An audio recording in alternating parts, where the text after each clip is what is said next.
اللہ الرحمن الرحیم اللہم صلی علی محمد وعلی آل محمد بقدر حسنہ و جمالہ صلی اللہ تعالی علیہ وآلہ وسلم نحمدہ و نصلی علی رسولہ الکریم اما بعد اعوذ باللہ من الشیطان الرجیم بسم اللہ الرحمن الرحیم معزز سامعین حضرات، جیسے کہ آج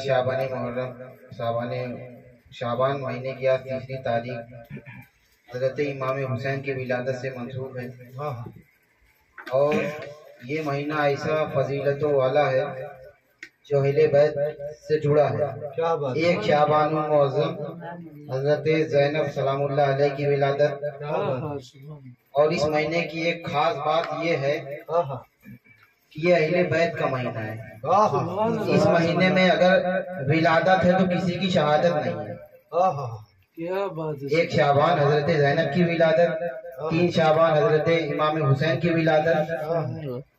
ان اہل بیت کی ولادت کی فضیلت سے اس میں کسی اہل بیت کی شہادت نہیں ہے، اور جس مہینے میں اہل بیت کی کسی بھی فرد کی شہادت اس میں کسی کی ولادت نہیں ہے۔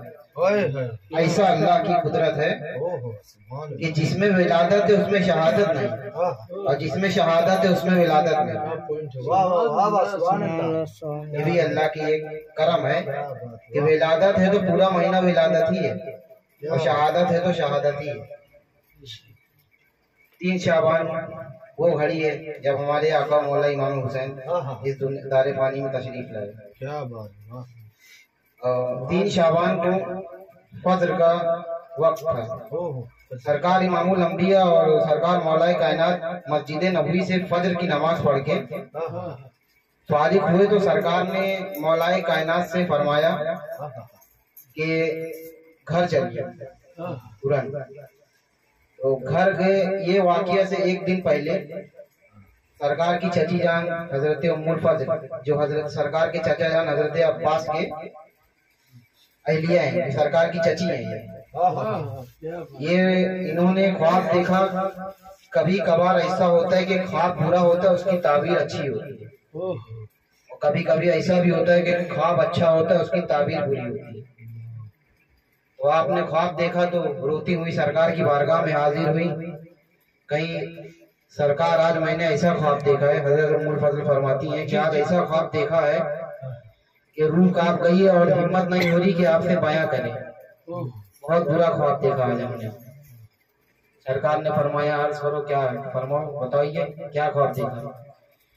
تو انہوں نے فرمایا سرکار آپ کی عمر میں برکتیں ہو، ہماری ماں باپ آپ پہ قربان، ہماری بھی عمر آپ کو لگ جائے۔ سرکار میں نے خواب میں یہ دیکھا کہ آپ کے جسم سے ایک ٹکڑا نکلا اور میری گود میں آ گیا۔ آپ کے جسم سے، آپ کے کلیجے سے ایک ٹکڑا نکلا، یعنی آپ کا دل آپ کے جسم سے نکلا اور میری گود میں آ گیا۔ سرکار نے فرمایا مبارک ہو، میری بیٹی فاطمہ کی شکم میں جو شہزادہ ہے وہ تشریف لانے والا، یہ اس کی علامت ہے، یہ اس کی تعبیر ہے خواب۔ اور اس بچے کی جب ولادت ہوگی تو سب سے پہلے اگر کسی کے گود میں دیا جائے گا وہ آپ کو دیا جائے گا، یعنی حضرت ام الفضل کی گود میں سب سے پہلے امام حسین کو دیا جائے گا۔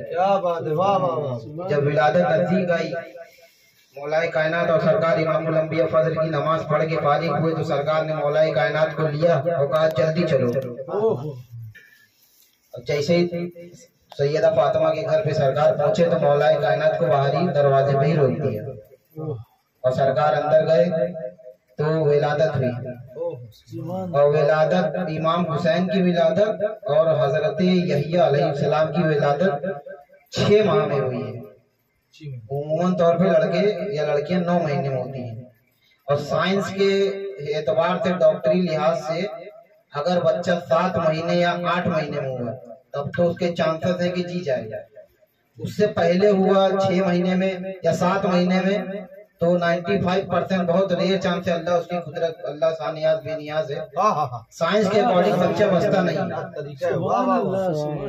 6 ماہ کا بچہ ہر حال میں کوئی ڈاکٹر نہیں بچا سکتا، لیکن امام حسین ایسے بچے ایسا پیدا ہوئے، ایسی زندگی پائی کہ قیامت تک زندہ و ثابت ہو گئے۔ قیامت تک کے لیے امام حسین زندگی پائے، आज भी उनका हम चर्चा कर रहे हैं। 1400 साल बाद ये जिंदा होने की सबसे बड़ी अलामत। क्या बात है, सुभान अल्लाह। चर्चा उन्हीं का होता है जो जिंदा होते हैं। क्या बात है, मुर्दों का किस्सा होता है, क्या बात है। किस्सा नहीं, ये चर्चा है। नारे तकबीर, नारे तकबीर, नारे रिसालत, नारे रिसालत। यौमे विलादत सरकार सैयदना इमाम हुसैन, नारे हैदरी, नारे हैदरी। हजरत सरकार सूफी सैयदना आफ्ताबे मिल्लत, हजरत सूफी यज़दानी मियां, नारे तकबीर, नारे रिसालत। जैसे ही सरकार ने इमाम हुसैन की विलादत के बाद गोद में लिया तो सरकार इमामुल अंबिया ने पूरी जिंदगी में सिर्फ 3 बार अजान दी है। एक इमाम हसन की विलादत पे के कान में, एक इमाम हुसैन की विलादत पे, और एक मर्तबा ऐसा आया कि जोहर के टाइम सरकार ने अजान दी। सरकार ने इमाम हुसैन को गोद में लिया, कान में अजान दी और अपने ज़बान मुबारक को सरकार इमाम हुसैन के मुंह में दे दिया, घुट्टी दी, अपना लौट दिया, जैसे कि गुज़िश्ता 13 रजब को मौलाए कायनात को दिया था। फातह खैबर को भी घुट्टी सरकार ने दी, शोहदाए करबला को भी घुट्टी सरकार ने ही दी। क्या और फिर आपका नाम इमाम हुसैन रखा गया। ये अर्श पे चल रहा था। ये जो था, ये वाक़िया, ये पूरा विलादत का अजान देना, सरकार इमाम हुसैन का भूसा लेना, ये अर्श पे था। इमाम हुसैन की विलादत फर्श पे मनाई जा रही थी, यानी जहाँ परवरदिगार अल्लाह जन्नत, वहाँ अर्श इलाही पे। अर्श इलाही का ये मंजर था कि जब इमाम हुसैन की विलादत करीब आई तो अल्लाह ने 4 बहुत बड़े हुक्म दिए। 4 हुक्म दिए, फरिश्तों से कहा कि जन्नत सजे, जन्नत सजे। अब जन्नत कहते ही उसे जो पहले से सजी हो। अब इसीलिए तो इबादत करते हैं कि सुकून से जन्नत में जाएंगे, ताकि वहाँ किसी भी चीज की कोई कमी नहीं, हर चीज से लबरेज जन्नत। जो पहले से ही सजी हो उसको और क्या सजाना। एक मिसाल के तौर पे जो घर पहले से ही बना हो, कहा जाए इसको दोबारा बनाओ, जो पहले से ही घर है उसको दोबारा क्या बनाना, फिर उसको सजाना होता है। तो जो सजी सजाई जन्नत थी उसे दोबारा सजाया गया और बेहतरीन खुशबुओं से और बेहतरीन से। दूसरा हुक्म हुआ हूरों को हुक्म हुआ कि वो दुल्हन बने, दुल्हन बन के इमाम हुसैन का इस्तेकबाल करें। और तीसरा हुक्म जहन्नम को हुआ कि वो ठंडी हो जाए। क्या बात है।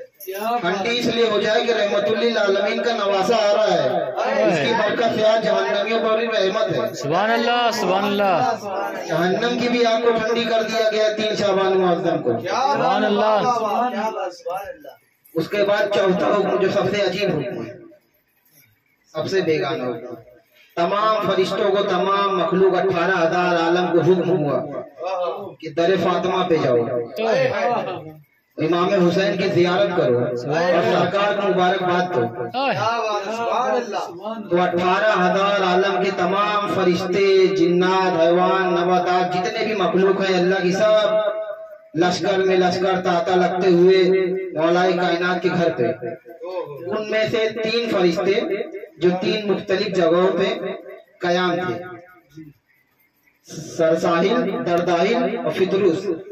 ये 3 फरिश्ते, सरसाहिल, दरदाहिल और फितरूस, ये 3 वो फरिश्ते हैं जिनके सर के बाल और दोनों पर जल चुके हैं। ये उड़ नहीं सकते, ये चल नहीं, माजूर फरिश्ते। और फितरूस उसे कहते हैं जिसकी इबादत करने की तौफीक को रोक दिया जाए या छीन लिया जाए। जैसे कि नमाजी है, उसे नमाज न पढ़ना दिया जाए तो वो बेनमाजी नहीं है, क्योंकि नमाज पढ़ना चाहता है लेकिन उसे पढ़ने नहीं दिया जा रहा है। और एक वो है जो नमाज पढ़ता ही नहीं, वो बेनमाजी है। और नमाज नहीं पढ़ता ये भी एक तरीके से आज़ाबी है। वो अपने भी ये समझे कि हमने ऐसी कौन सी खता की है कि 5 टाइम अल्लाह अपने सामने हमें खड़े होने की तौफीक नहीं दे रहा है। तो ये फरिश्ते वो जमात थी कि कुछ इनकी कुछ वजह से इनसे ये अमल छीन लिया गया था। तो इन्होंने भी आज देखा कि दरिया इलाही आज जोश में है। तो सरसाहिल दरदाही फिरदौस ये भी सरकार अल्लाह की बारगाह में पेश हुए, कहें हमें भी हुक्म हो, हम भी जाएं। तो ये भी हुए और इन्होंने भी फरिश्तों से कहा कि हम तो इस लायक नहीं है कि दरे हबीब पे जा सके, क्योंकि हमारे पर जल गए हैं, हमारे बाल नहीं हैं, हमें हर चीज अमलों से रोक दिया गया है। तो जिब्राइल अलैहिस्सलाम ने हुक्म दिया कि और फरिश्ते इन्हें उठा के ले आए। जैसे माजूर को उठाया जाता है, सहारा दिया जाता है, उस तरीके से इनको दरे हुसैन पे लाया गया। उसके बाद जब सरकार की बारगाह में ये तीनों पहुंचे तो फितरुस ने कहा, सरकार आज तो आप बहुत खुश है, आज तो आपका लगते जिगर नूरे नजर तशरीफ लाया, आज तो हुसैन तशरीफ ले आए। सुभान अल्लाह, सुभान अल्लाह। आज तो हुसैन तशरीफ ले आए, इनकी बरकत से, इनके वसीले से हमारे लिए, हम पे भी करम फरमा दीजिए कि हम फिर से पहले जैसे हो जाएं। और मादी जिंदगी के नहीं होते फरिश्ते, उनके बाल और पर से ही मुराद नहीं, जैसे हमारे जैसे कोई परिंदा हो उसके सर के और पर जल दिया जाए कैसा लगता है वो, तो मादा फरिश्ते नहीं होते, उनका बाल और पर जल जाने मतलब इल्म और अमल, बाले इल्म और परे अमल चल जाना। ये ऐसा मकाम है कि इससे आगे आप इल्म हासिल नहीं कर सकते। इतना इल्म लेना था यही बस, और जितना अमल करना था बस यही। तो इसके आगे उनका नहीं बढ़ रहा था, ये ना इल्म बढ़ रहा था ना अमल बढ़ रहा था। तो अब सरकार चाहते तो खुद भी दुआ कर देते थे, हाथ उठाकर अल्लाह की बारगाह में दुआ करते तो ठीक हो जाते। तो सरकार की भी मंशा कुछ और ही है ना, वो भी तो कुछ और चाहते हैं, वो भी चाहते हैं कि उम्मत मेरी कयामत तक के लिए हुसैनी बन जाए। सुभान अल्लाह, सुभान अल्लाह। तो सरकार ने फरिश्तों से हुक्म दिया कि वो मेरे हुसैन का झूला है, वहां जाके मस्क करो। हुसैन से नहीं, हुसैन के झूले से। झूला हुसैन नहीं है, झूला तो लकड़ी का है, लेकिन उसको निस्बत इमाम हुसैन से है, क्योंकि उस झूले में इमाम हुसैन आराम फरमाए। वो तीनों फरिश्ते गए उस इमाम हुसैन के लकड़ी के झूले से मस्क किए, और जैसे ही मस्क किए उनके पर और बाल फिर से पहले जैसे हो गए। सुभान अल्लाह, सुभान अल्लाह। और जैसे ही फिर से पहले जैसे हुए तो वो तीनों इतना मचले कि फितरुस ने अपनी ख्वाहिश को और अपनी खुशी को दबा न सका और पूरे आसमान में फिरने लगा, पहले की तरह खूब ऊंचाई उड़ने लगा, खूब तेज, खूब मचलने लगा। तो जिब्राइल अलैहिस्सलाम ने जब ये मंजर देखा तो फितरुस से फरमाया, कैसे लग रहा है यार? तो फितरुस ने कहा, मम मिसली, कौन है मुझ जैसा, कौन है मुझ जैसा? तब सरकार ने फरमाया कि हुसैन की वजह से तुम्हें शिफा यार मिली, तुम फिर से पहले जैसे हो गए हो, तुम हुसैन के लिए क्या करोगे? हुसैन के लिए तुम अब क्या करोगे? तो फितरुस ने फरमाया, सरकार कयामत तक हुसैन के जो आशिक ये जब कहेंगे अस्सलातु वस्सलाम अलैका या अबुल फजल, या जब नारा लगाएंगे या इमाम पाक को पुकारेंगे, तो मैं उनकी सदर करबला मुअल्ला तक इमाम हुसैन की बारगाह में उनका नाम लेके पेश करेंगे। इमाम आपको याद किया है, फला घर में आपकी मजलिस सजी है, फला लोग आपके जिक्र कर रहे हैं, फला आपको पुकार रहे हैं, फला आपकी बारगाह में सलाम पेश कर रहे हैं, फला की आपकी ये मुराद है, फला आपके यहाँ से ये पैगाम आया है, मैं ये करूंगा कयामत तक के लिए। और फिर कुछ देर बाद ही अंदर से आवाज आई सैयदा फातिमा की कि सरकार हुसैन नहीं है झूले में, झूले में हुसैन नहीं है। तो जब सरकार गए झूले की तरफ तो देखा हुसैन नहीं, तो हाथ उठा दुआ की, या अल्लाह ये क्या माजरा है, अभी तक हुसैन यहीं थे, अभी हुसैन कहाँ चले गए? तो जिब्राइल अलैहिस्सलाम को हुक्म हुआ कि जाके मेरे महबूब से कह दो कि आसमानी फरिश्तों की ये ख्वाहिश थी कि मौला हम हुसैन का दीदार ऐसा करे जैसे तूने उसे जमीन पे भेजा, जैसे हुसैन फर्श पे है वैसे हम उन्हें अर्श पे देखना चाहते हैं। इस वजह से हमने हुसैन को फर्श पे बुला लिया है। आप लिहाजा सैयदा फातिमा से دیجیے کہ کچھ دیر میں ہم حسین کو واپس کریں گے، اور جس کی ولادت کا چرچا فرش سے لے کے عرش تک نبیوں نے منایا ہو، اس جاتے والا کو کہتے ہیں امام حسین۔ سبحان اللہ سبحان اللہ۔ جب تمام فرشتوں آئے مبارکباد دے ہی رہے تھے، اس کے بعد مبارکبادی جب چلنے لگی، ایک کر کے ایک آنے لگے مبارکباد دینے لگے، آخری میں جب صدر امام تمام فرشتوں کے امام جب حضرت جبرائیل علیہ السلام آئے، حضرت جبرائیل علیہ السلام سرکار کی بارگاہ میں آئے، مبارکباد دی اور فرمایا کہ یا سرکار امام الانبیاء آپ کو مبارکباد بھی پیش کرتے اور تعزیت بھی پیش کرتے ہیں، آپ کو مبارکباد بھی پیش کرتے ہیں اور تعزیت بھی پیش کرتے ہیں۔ تو سرکار نے فرمایا جبرائیل یہ کیا ماجرا ہے، تو خوشی کا موقع ہے، مبارکبادی تو سمجھ میں آئی، تعزیت کس بات کی؟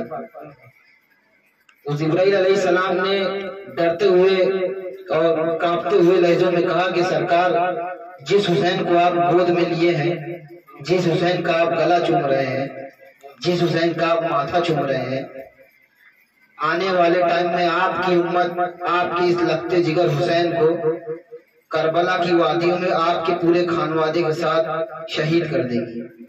جس حسین کے گلے کا آپ بوسہ لے رہے ہیں، اسی حسین پہ آپ کی یہ امت چھری بھی چلائے گی۔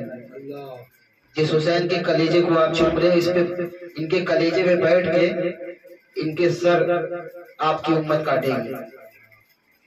تو سرکار نے جب یہ سنا تو آپ کا دل پھٹ گیا اور آپ رونے لگے، آپ رونے لگے۔ لوگ کہتے ہیں کہ غم 3 دن کا ہوتا ہے، اور عورتوں کے لیے اگر شوہر مرا تو 4 مہینہ 10 دن، لیکن امام حسین کا ایسا غم ہے جو قیامت تک کے لیے سب کے لیے، صرف انسان اور امت کے لیے نہیں، فرشتے جنوں ملائکہ سب کے لیے فرض ہے یہ۔ امام حسین کے غم میں رونا سنت نہیں، فرض ہے یہ۔ وہ سب مولوی لوگ بتاتے کہ سنت ہے، سنت ہے، عاشقوں کے لیے فرض ہے یہ۔ امام حسین کے غم میں رونا فرض ہے، اور امام حسین کا ذکر کرنا بھی فرض ہے۔ واقعہ جب ایسا ہوا تو پھر سرکار نے اپنے دل پہ پتھر رکھا اور دعا کی کہ اللہ میرے حسین کے اس عظیم امتحان میں اس کی مدد فرما، تو نے اسے قربانی کے لیے پیدا کیا ہے، تو اسے اس لمحے میں اکیلا نہ چھوڑنا۔ خیر اس پہ زیادہ گفتگو ہوں گے تو ولادت کے بجائے یہ شہادت پہ ٹاپک چلا جائے گا، ولادت پہ ہی رہنے دیتے ہیں۔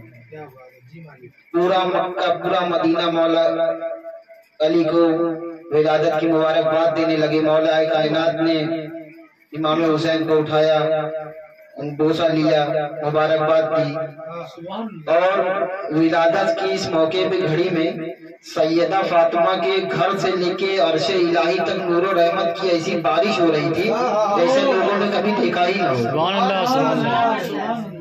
یہ منظر تھا امام حسین کی ولادت کا، جو کہ آج ہم اور آپ اس پہ چرچا کر رہے ہیں۔ وآخر دعوانا الحمدللہ رب العالمین۔